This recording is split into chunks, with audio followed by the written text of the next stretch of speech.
যতবার সুবহানাল্লাহ আলহামদুলিল্লাহ বলা হয় ততবারই জান্নাতের মধ্যে ফলের গাছ তৈরি হয়। তাহলে জীবনে কোটি কোটি বার সুবহানাল্লাহ আলহামদুলিল্লাহ পড়তে পড়তে তো একটা ব্যক্তি জান্নাতে কোটি কোটি গাছের মালিক হয়েছে, তাহলে সে ফল কতদিনে ভক্ষণ করবে?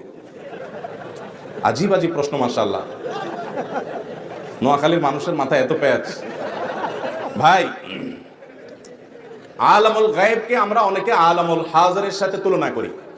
জান্নাত এটা কি গায়েবের জগৎ না হাজিরের জগৎ? গায়েব আর হাজির বুঝেন তো? যেটা অদৃশ্য, যেটা আমাদের চোখের আড়ালে, যেটা আমরা দেখি না, সেটা কিসের জগৎ? গায়েবের জগৎ। সেই গায়েবের জগৎ, সেখানে আল্লাহ রাব্বুল আলামিন কি করবেন, কি ধরন হবে, সেটাকে আমাদের এই দৃশ্যমান জগতের সাথে তুলনা করা, এটা অজ্ঞানতা। আলামুল গায়েবের প্রতিটা বিষয় হবে আল্লাহর ইলম অনুযায়ী। আমরা এটাকে দুনিয়ার সাথে যদি তুলনা করি তাহলে ভুল হবে। আপনি দুনিয়াতে কোনো গাছে ফল বেশি হয়ে গেলে সেটা পচে যায়, নষ্ট হয়ে যায়, আপনি সেটা চিন্তা করছেন জান্নাতে হয়তো সেরকম হবে।